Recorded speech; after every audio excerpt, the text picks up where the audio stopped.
Eh ben, merci à tous d'être présents aujourd'hui.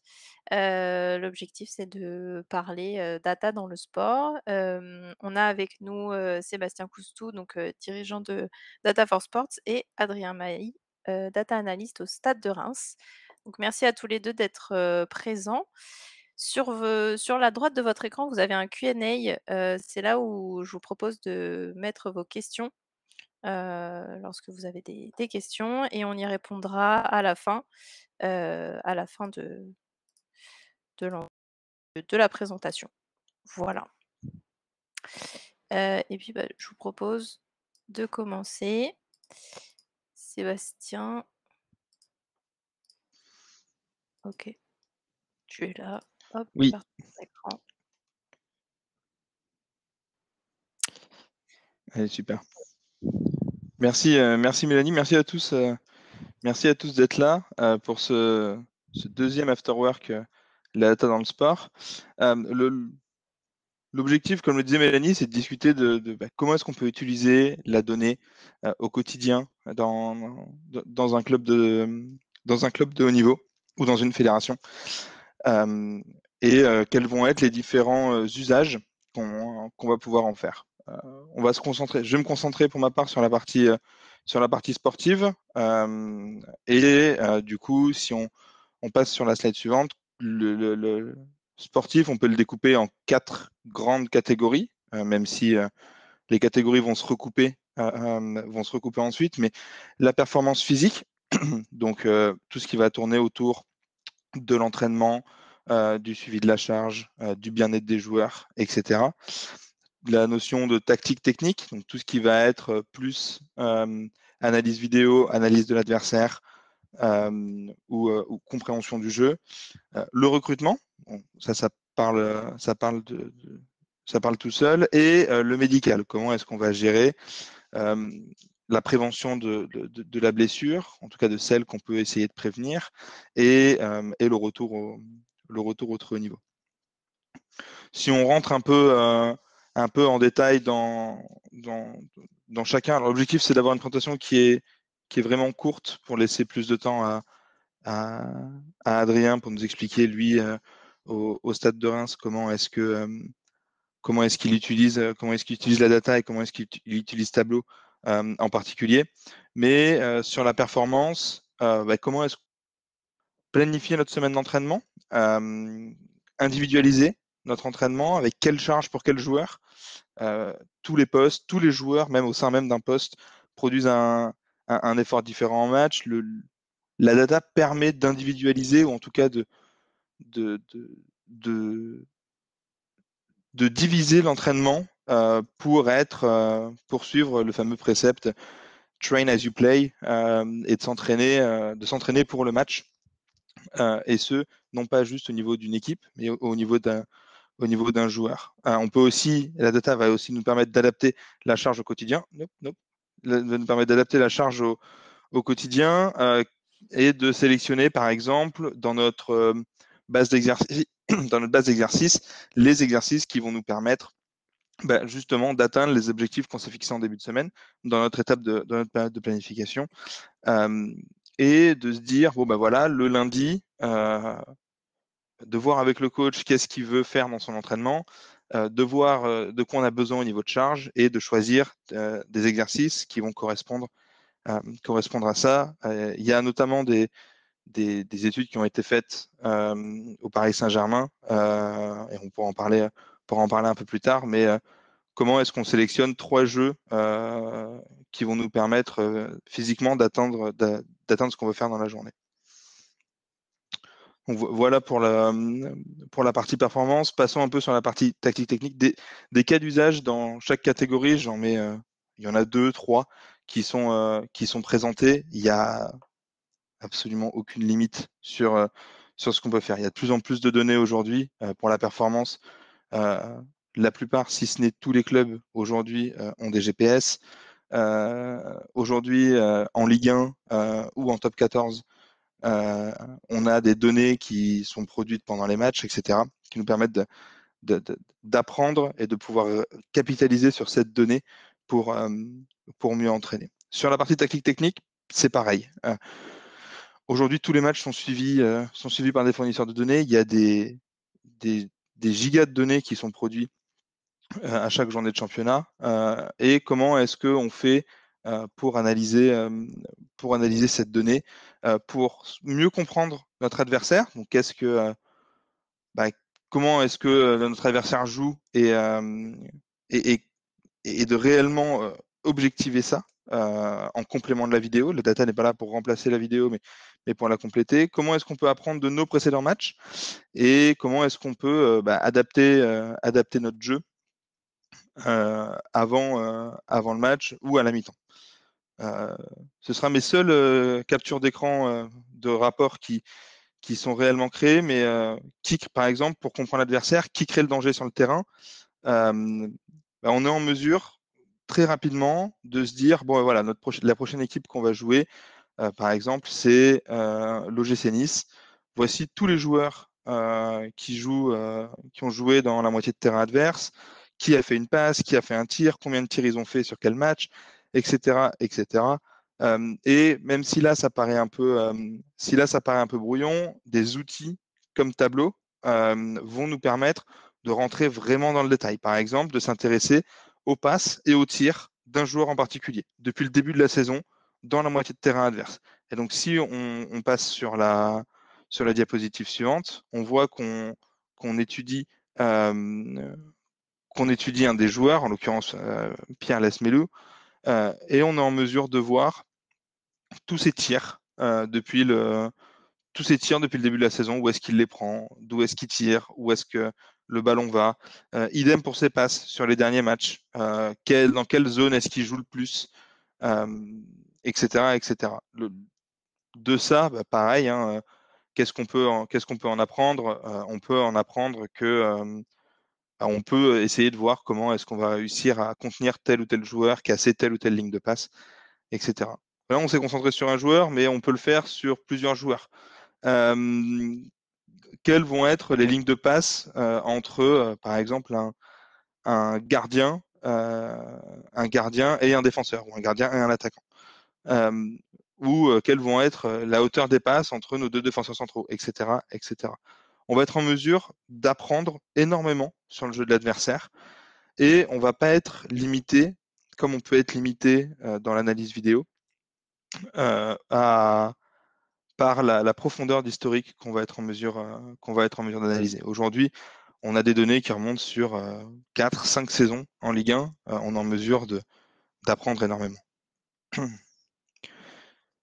Bon, voilà pour la partie tactique technique. Je suis sûr que Adrien nous en parlera plus.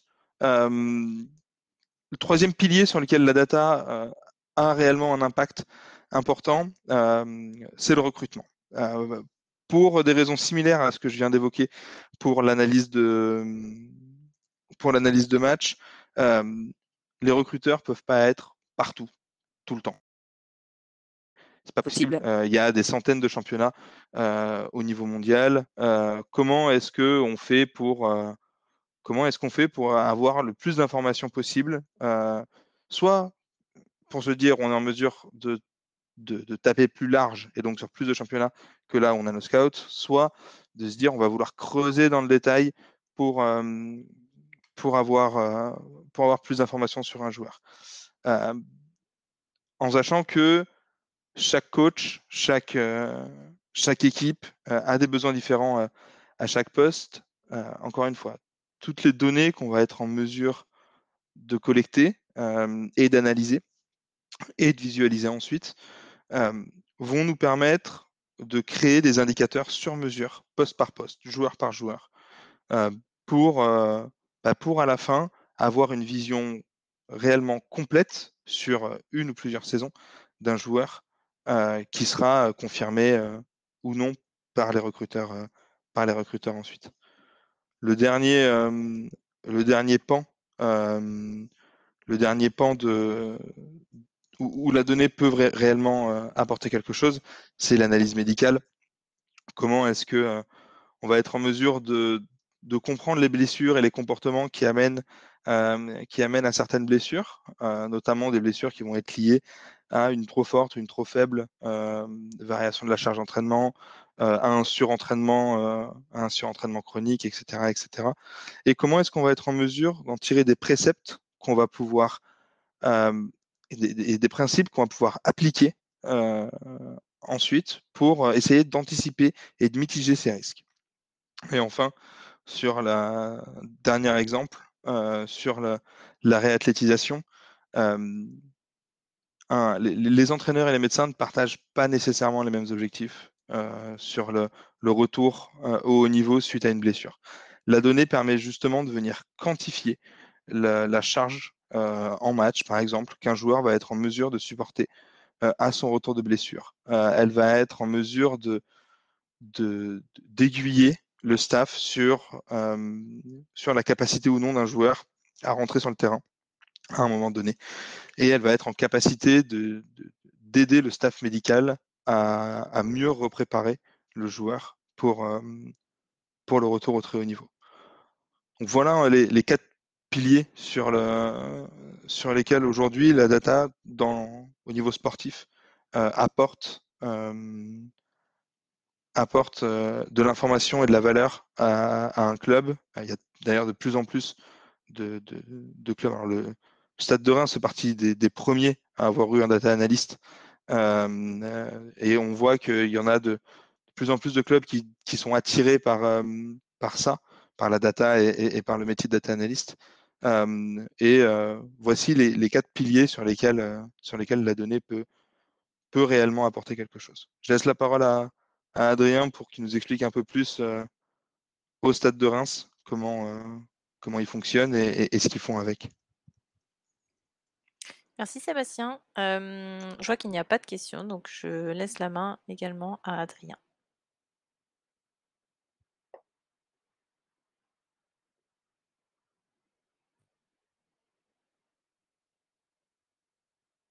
Oui, on t'entend. Tu nous entends?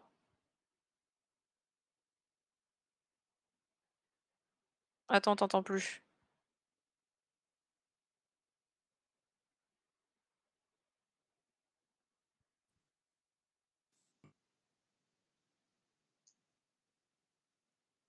On t'entend pas.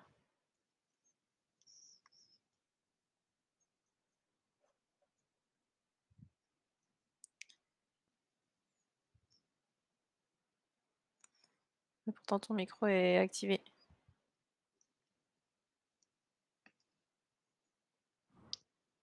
Si tu veux, envoie ta présentation soit à Mélanie, soit à moi pour qu'on la partage et que tu puisses parler en même temps.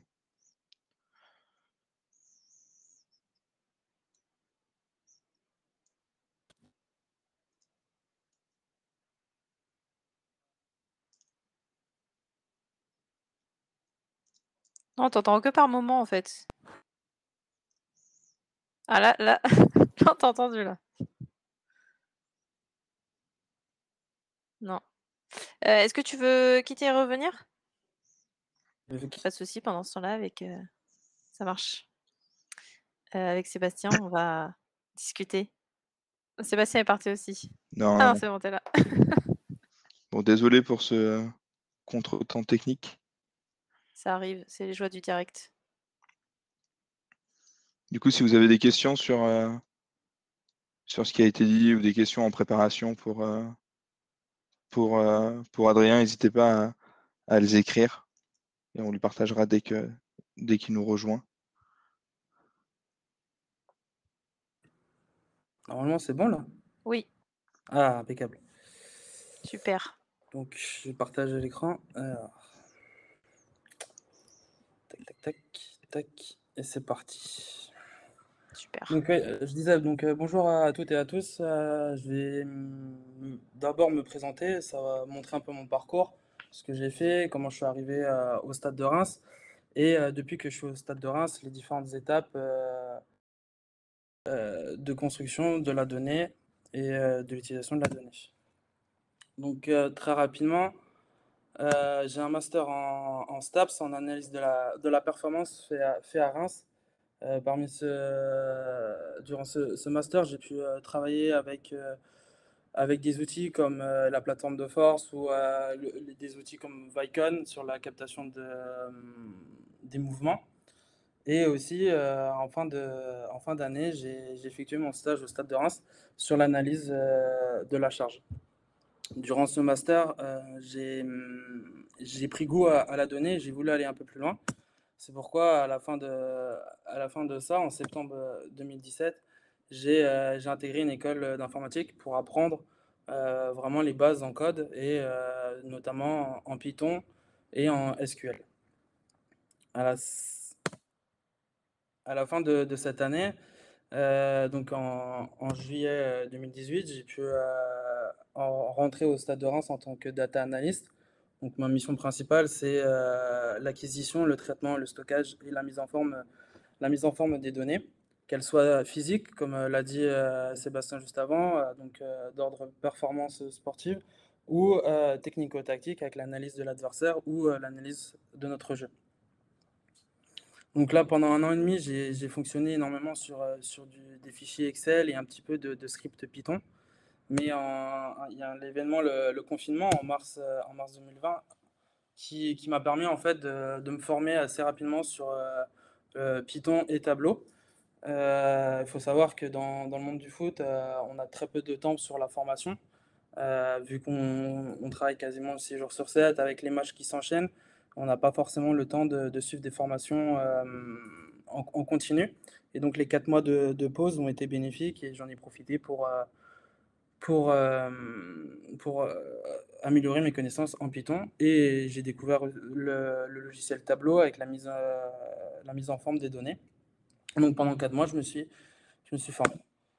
À la fin du confinement, en juillet 2020 et sur l'année 2020-2021, il y a un nouveau staff. Alors quand je dis staff, c'est un nouveau responsable de la performance qui est arrivé au Stade de Reims et un nouvel analyste qui ont amené des nouvelles méthodologies et qui étaient tournées vers la donnée. Donc ça a été vraiment un renouveau et un renouveau. Et aussi, il y a l'arrivée de notre partenariat avec Information Lab et l'utilisation de Tableau. Donc, on a acheté la première licence Creator à ce moment-là et ça fait un an qu'on utilise Tableau au quotidien. Maintenant, je vais vous montrer le fonctionnement, comment on fonctionne au quotidien. C'est que pour la partie physique, mais enfin, toute la présentation va être orientée sur les données physiques. Mais il faut savoir que la même méthodologie est appliquée aux technico-tactiques. Donc comment on travaille? On travaille en fait le responsable de la perf ou le staff médical rentre des informations via des fichiers Excel. Moi je les récupère via des scripts Python. Je les mets en forme, je les associe aux données GPS qui sont données par Catapult. Et ensuite je les stocke sur une base SQL qui est ici au centre de vie. Il faut savoir que durant toute cette manipulation-là, il n'y a aucun algorithme qui est appliqué aux données. C'est vraiment que du traitement et du stockage de données. Le vrai travail d'analyse commence avec Tableau. Pourquoi? Parce que en fait, Tableau va nous permettre de travailler sur les données sans modifier les données en elles-mêmes. On peut, en fait, ça va créer une copie avec les champs calculés. On peut explorer sans vraiment modifier notre base de données. C'est vraiment un axe, un point sur lequel on aime bien. On explore un sens dans les données. On essaie de découvrir de nouvelles données, de nouveaux indicateurs sans jamais modifier la donnée en elle-même. Si jamais on s'est trompé, on fait un retour très facilement et on part dans un autre sens. Un autre point qui nous a fait utiliser Tableau, c'est la facilité d'utilisation de son environnement.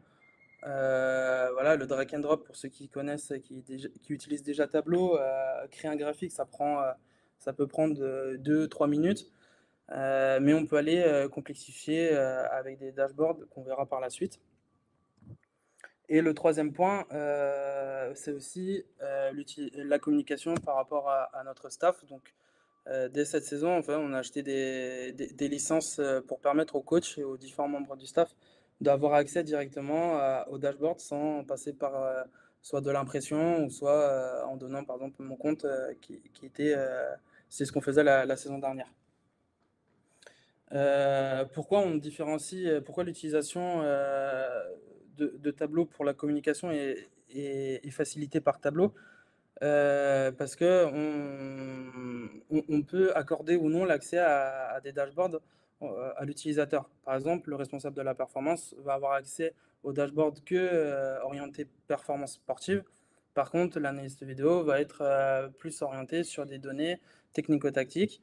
Ou alors le coach va avoir accès aux deux, mais pas à la globalité des dashboards. Vraiment sur euh, des dashboards qui sont le plus pertinents pour lui. Ça amène en fait à la question de comment on crée les dashboards au Stade de Reims et quelle méthodologie on utilise. Donc en fait, chaque dashboard répond à trois questions. La première question, c'est déjà il faut que le dashboard réponde à une question, à une problématique. Donc ça va nous permettre de choisir les informations que l'on veut faire apparaître avec les différents niveaux. Information qui est plus importante qu'une autre, ou une manière de la visualiser différente. Ce qui amène le deuxième point, à qui le dashboard est-il destiné? Il faut savoir que tout le monde n'est pas sensible de la même façon à la donnée. Il y a des personnes qui vont être plus visuelles avec des graphiques, d'autres personnes vont préférer les chiffres ou alors des couleurs ou des formes. Donc ça, il faut bien savoir, il faut bien cibler son public et que le dashboard réponde aussi à cette problématique. Autre chose aussi, c'est qu'une donnée, elle peut, de la manière où on la présente, peut donner plusieurs informations différentes, mais complémentaires. Je vous montrerai par la suite quelques exemples. Et le dernier, le plus important, et souvent qui est pour moi un peu oublié, c'est comment le dashboard doit évoluer. C'est-à-dire, si le dashboard, on ne le fait jamais évoluer, au bout d'un moment, il va devenir obsolète et il ne sera plus utilisé. Il faut que, peut-être, chez nous, c'est tous les ans, à peu près, tous les dashboards sont revus, on les améliore, alors que ça soit par du design ou par de nouvelles informations présentes sur ce dashboard. Mais ça, il faut l'anticiper. Si à chaque fois, on doit recommencer à zéro le dashboard, ça va être assez long et on va en avoir marre et on va passer peut-être à autre chose. Donc voilà les 3 points. Pour résumer, pour moi, il faudrait hiérarchiser les données, utiliser différentes mises en forme et surtout penser à l'avenir. Donc voilà pour un peu la présentation. On va parler un peu au cas d'usage. Donc je vais vous montrer plusieurs dashboards qu'on utilise. Donc là, on prend après une séance faite terrain. Donc c'est notre rapport GPS. Donc la problématique de ce dashboard, c'est faire un résumé de l'activité du joueur lors de la séance, des performances du joueur. Donc ça répond. Donc comment on l'a construit? Il y a 4 items. Le premier item, c'est l'item de volume, donc c'est la distance que le joueur a parcouru, à quelle intensité. Le deuxième item. Le troisième, toutes les contraintes que le joueur va mettre, les accélérations, les décélérations et la vitesse max. Et le dernier, un tableau qui récapitule le ressenti du joueur. Donc là, en fait, 4 items, donc 4 visualisations différentes. Je parlais de la mise en forme des données.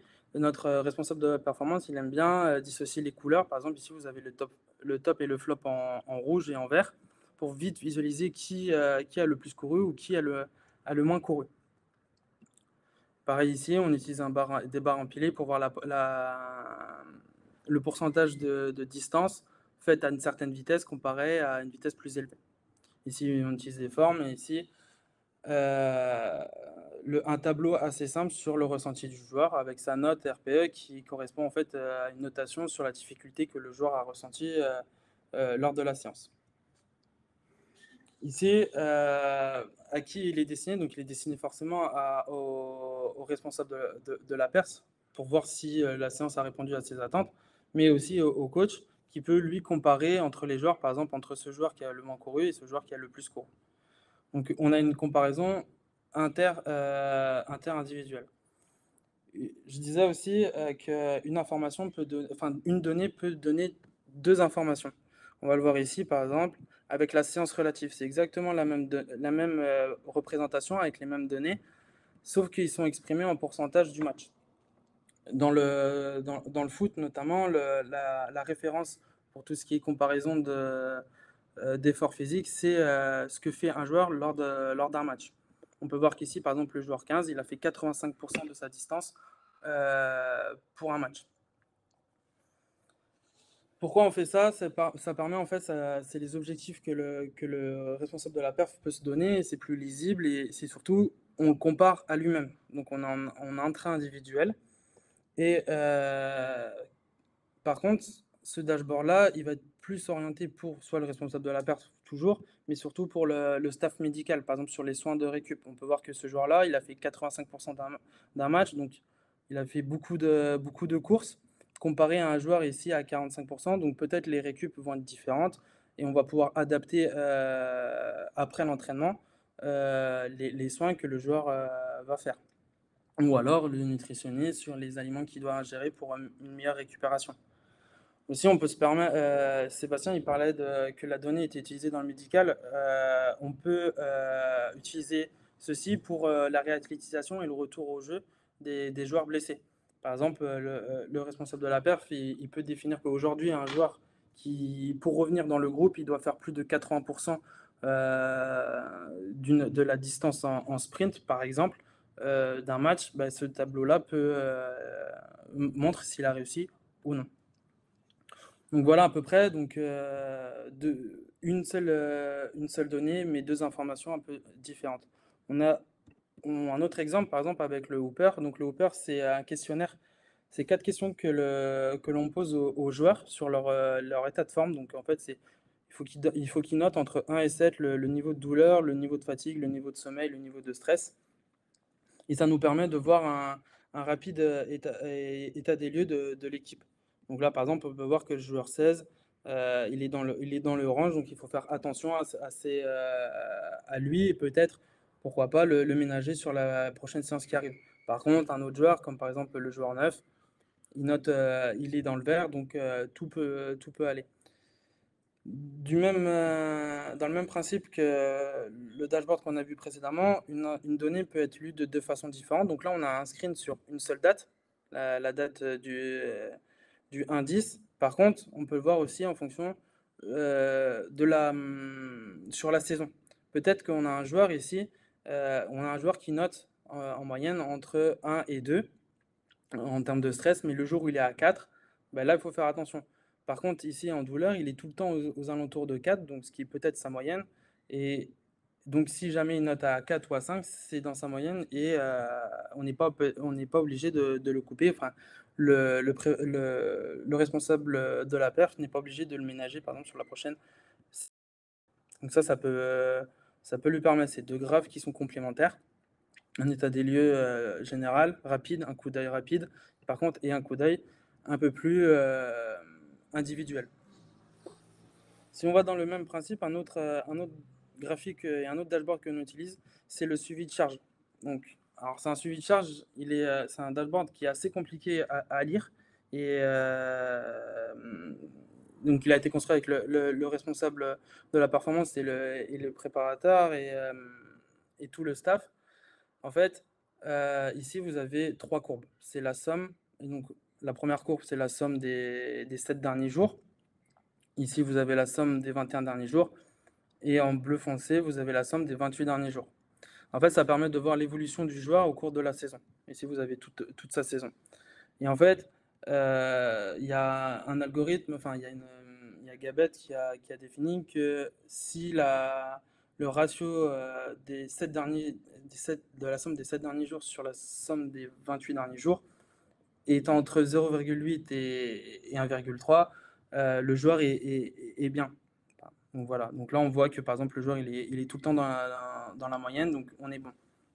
Ce graphique-là, il est disponible pour tous les joueurs et pour plusieurs paramètres différents. Si jamais on voit qu'il y a à peu près une trentaine de joueurs disponibles là, il y a 5 paramètres, ce qui fait 150 manipulations pour voir tous les joueurs et tous les paramètres. c'est quelque chose qui est impossible à faire pour le préparateur physique ou le responsable de la perf. Donc, on a réfléchi à une évolution de ce dashboard-là. Comment? Tout simplement avec un résumé.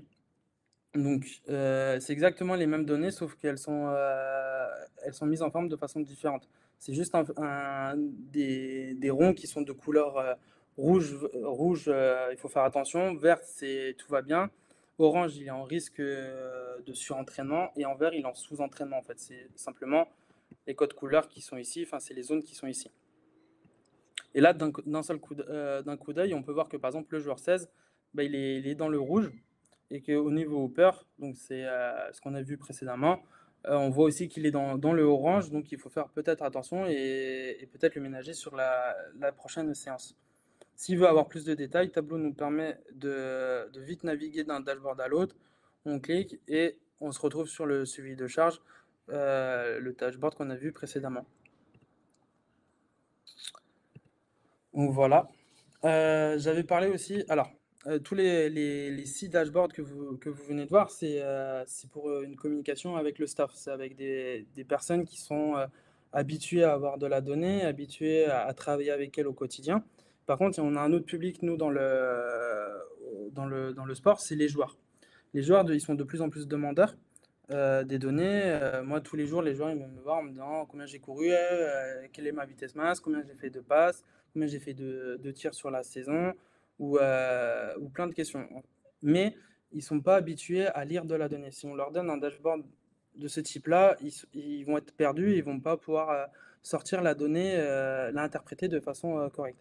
Donc, qu'est-ce qu'on a pensé, nous, grâce à Tableau, à une visualisation dédiée aux joueurs.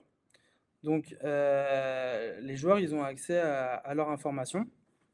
Donc, c'est la même type de données que celle-ci, sauf seulement pour un joueur est mis de façon différente. Bon, avec le temps d'entraînement, la note, la distance en fonction de la vitesse, et aussi sa vitesse max et son pourcentage. Ceci, en fait, c'est disponible sur Tableau mobile. Donc, en fait, un autre point pourquoi on a choisi Tableau, c'est multi-support. C'est disponible sur Mac, sur Windows, mais aussi sur tablette et sur téléphone. Et en fait, c'est là que ça nous a un peu séduit, c'est que un joueur ne sera jamais sur son ordinateur, enfin, n'ira jamais voir ses données sur un ordinateur. Par contre, sur son téléphone, il y est quasiment 90% du temps. Et donc, on a décidé d'utiliser ce support-là et Tableau nous aide grâce à Tableau mobile. Donc, en fait, on a créé plusieurs dashboards. Donc là, vous avez juste le screen de la séance, mais dedans, par exemple, je peux vous montrer, ils ont leur séance de musculation, ils peuvent avoir leur perf en match, leur perf maximale en musculation, leur planning, enfin plein d'autres informations et qui nous sert de lien de communication qui ne remplace pas le lien que peut avoir un prépa ou un responsable de la perf avec le joueur, mais qui peut venir en support. Voilà, donc un peu pour les cas d'usage. Je vais revenir sur la présentation. Je vais terminer sur la sortie, sur l'ouverture. Donc, l'évolution de la donnée au stade de Reims. Donc, en fait, on a fait le constat qu'aujourd'hui, les différents niveaux de formation travaillent en silo et utilisent peut-être des indicateurs différents d'une équipe à l'autre. Nous, l'objectif avec le responsable de la performance, c'est harmoniser ceci pour améliorer le développement du joueur et qu'on puisse avoir un suivi du joueur de la formation des U17, voire U15, jusqu'à son arrivée en pro et sans jamais perdre la donnée et pouvoir la comparer avec ses données précédentes. Donc ça, c'est vers quoi on tend et comment on va le faire. Donc grâce à Tableau et grâce à des dashboards que vous avez pu voir pour les coachs. Donc tous les coachs vont avoir accès au même dashboard, au même type de dashboard pour qu'on ait le même langage et le même entre guillemets, parler au quotidien. Aussi, l'autre axe, c'est la communication, j'en ai parlé, avec les joueurs et donc l'application, par exemple, sur téléphone pour que les joueurs soient sensibilisés aux données et puissent, comprendre parce qu'ils portent un GPS au quotidien où on leur pose des questions, de façon, hebdomadaire et sans ils voient jamais le résultat, en fait. Donc c'est vraiment les sensibiliser pour qu'ils prennent conscience que, et ils génèrent de la donnée, mais nous, on l'utilise de notre côté. Voilà. J'espère que j'ai pas été trop long. Je sais pas, j'ai perdu un peu le fil. Parfait. Merci Adrien. Et je vois qu'il y a déjà une question, mais je vais juste compléter ta présentation sur l'environnement. Tu as présenté les dashboards finalement sur Tableau Desktop. Et du coup, la bonne pratique, c'est ensuite on le publie sur Tableau serveur ou online, et les autres membres de l'équipe y ont accès directement. Donc, ils vont aller choisir C'est la ça. visualisation qu'ils souhaitent regarder, et ça va leur permettre d'aller consommer directement la donnée. Donc là, par exemple, c'était C'est l'analyse ça. d'un match. Et je vais pouvoir aller consommer, par exemple, ce serait le tableau de bord d'Adrien. Je vais pouvoir aller le consommer, utiliser les filtres comme il l'a fait tout à l'heure. Donc là, par exemple, je vais sélectionner un joueur, ça va me sélectionner juste ses données à lui, etc. Et donc, l'avantage, c'est que vous allez pouvoir développer vos analyses et les partager assez immédiatement, finalement, aux autres membres de l'équipe. Voilà. Et il y a une question de Barthélémy qui te demande, Adrien, combien de temps après une séance le staff technique a-t-il accès aux différents tableaux? On va dire dans l'ordre entre 10 et 15 minutes. Si jamais les prépas ou le responsable de la performance remplit très rapidement les données.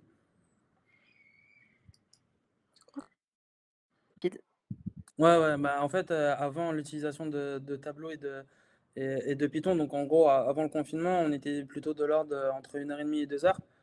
Maintenant, avec l'automatisation des tâches avec Python et Tableau, voilà, on a gagné en rapidité et donc on a gagné du temps sur l'analyse et sur la prise de décision. J'ai une question complémentaire. Est-ce que c'est toi qui développes les tableaux de bord? Est-ce que tu es accompagné d'autres personnes? Non, je suis tout seul. Enfin, hormis avec l'équipe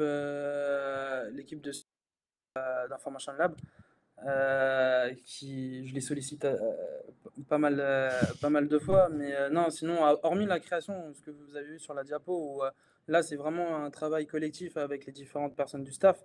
La réalisation en elle-même, non, je suis tout seul. Ok. Est-ce que vous avez d'autres questions? Questions complémentaires? Ah, une autre question. Avec quel fournisseur de données de jeux travaillez-vous? C'est pour toi, Adrien. Avec les données de la Ligue Opta. Enfin, Stade Perform maintenant. Ils ont été rachetés. Ok. Une deuxième question de Barthélémy. Pour le futur, est-il envisageable de lier les vidéos individuelles des joueurs sur leur application? Oui, alors ça va demander un peu de travail. C'est un des objectifs sur lequel on essaie de travailler parce que là, l'application, elle est vraiment tournée sur les données physiques. Et à terme, ce serait de travailler sur des données technico-tactiques aussi, pour que le joueur, par exemple, il puisse avoir un retour rapide de ses statistiques en match et aussi de ses vidéos. Le projet aujourd'hui, il est en cours. Il est un peu loin à développer, mais c'est quelque chose sur lequel on travaille et on espère de développer rapidement sur la saison. La suite est à venir bientôt. Allez-y. Je me permets de rajouter que c'est effectivement une des choses que permet de faire Tableau.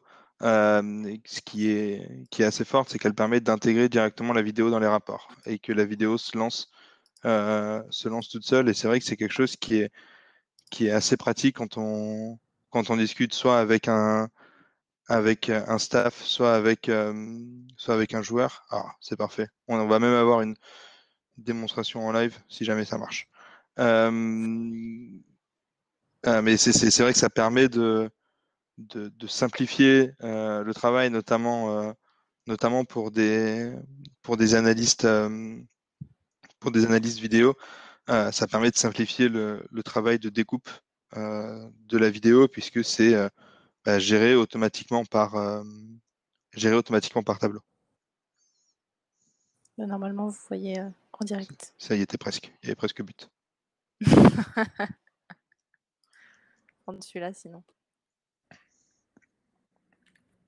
Donc oui, tout à fait, c'est possible et j'imagine que c'est bientôt pour le Stade de Reims. Tout à fait. On est en cours de développement. On a plein de projets grâce à Tableau et malheureusement, il faut un peu prioriser les, les projets. Et ça, c'en est un, mais au cours de la saison. Donc si on refait un event dans un an, j'espère vous le présenter. Ouais, avec grand plaisir. Est-ce qu'il y a d'autres questions? Alors, j'ai une question par rapport à la récupération des données. Par exemple, si les données sont mélangées, JSON, CSV, non SQL, est-ce que vous utilisez le big data et si c'est le cas, est-ce que ça fonctionne bien sur Tableau? Alors, pour ma part, je vais répondre, les données, elles sont pas mélangées, parce que elles sont générées de notre côté, ou sinon, elles sont tout le temps de la même façon. Opta nous envoie toujours des fichiers XML, donc j'ai juste automatisé la récupération de ces fichiers-là, et on évite de mélanger un peu le type de données. En ce qui concerne l'utilisation de la big data sur Tableau, Je vais me permettre, Sébastien, oui, tu de voulais, rajouter. Ouais, je vais Ouais. me permettre de rajouter. Utiliser les fichiers JSON en tant que tels, c'est quelque chose qui est compliqué. Maintenant, Tableau fonctionne très bien avec les technologies Big Data comme Hive, par exemple, qui va nous permettre d'apporter une espèce de couche d'abstraction entre ces fichiers Big Data et entre ces fichiers JSON et notre tableau. Pour ce qui va être les technologies NoSQL, à titre personnel, je m'en sers pas. Je suppose que c'est compatible avec ces technos-là. Mais moi, je l'ai jamais manipulé dans le sport, en tout cas. Le JSON et le CSV, oui. Mais les trucs NoSQL, non. J'ai une autre question. Bonjour, existe-t-il des sets de données sportives gratuites afin de s'entraîner sur Tableau? Peut-être que toi, Sébastien, tu as une idée de... Il y en a quelques-unes. Alors tout dépend un peu de ce qu'on veut en faire. Si on veut rentrer dans des données très précises comme le tracking qui a été présenté par Mélanie quand on voyait les zones de déplacement des joueurs, etc. Ça, malheureusement, quoique si ça existe, Metrica fournit un jeu de données gratuit. Sur les événements, StatsBomb fournit des jeux de données gratuits, Opta aussi, de mémoire. Mais j'en suis pas sûr. Et donc oui, il y a des jeux de données, qui sont disponibles sur Internet, même pour le recrutement, il y en a. Faut savoir que dans le sport, les données valent cher. Et donc, malheureusement, il n'y a pas énormément de données disponibles, mais il y en a quelques-unes pour commencer à jouer avec. Super. Je pense que la question est pour toi, Adrien. Intégrez-vous des données de jeu avec des données physiques, GPS et RPE? On a commencé l'année dernière, on a travaillé sur est-ce qu'un joueur court plus quand on est en phase offensive ou on est en phase défensive. Donc on commence à lier le technico-tactique au physique. Et donc voilà, on est au début, mais oui, c'est encore, je vais me répéter, mais c'est un projet sur lequel on est. Et je pense que celui-là, par contre, il est quasiment arrivé au bout. Donc c'est vraiment, on va définir des phases, les phases de transition off ou def, et on va les coupler par exemple aux données GPS. Pour voir par exemple une transition offensive, on doit courir tant de mètres, en moyenne on court tant de mètres à telle vitesse avec telle contrainte, et comme ça en fait les coachs lors des entraînements ils peuvent reproduire ces conditions. Moi, j'ai une question du coup pour compléter ça. Est-ce que vous, les joueurs, pendant les matchs, ils portent les GPS ou est-ce que Ouais, alors Non, en fait, on les porte alors dans les stades qui le permettent. Malheureusement, dans les stades comme Paris, Marseille, Lille et Lyon de mémoire, je crois qu'il n'y en a que 4, enfin le top 4 entre guillemets, avec leur stade fermé, on capte pas les données GPS. Donc là, on utilise la solution de stats de la Ligue qui nous permet de récupérer les données de distance, tout ça. Mais sinon, on utilise les GPS tout simplement pour une question de, de comparer par rapport aux données de match. Et si on compare avec une solution prise avec l'OptiTrack, chose que fait la Ligue, il y a un défaut, enfin, il y a un delta d'erreur qu'on n'a peut-être pas avec les GPS. Donc vraiment pour comparer la donnée en L, on utilise le même outil et donc il porte le GPS en match. D'accord. Je ne vois pas de questions supplémentaires. Donc je pense qu'on va pouvoir conclure.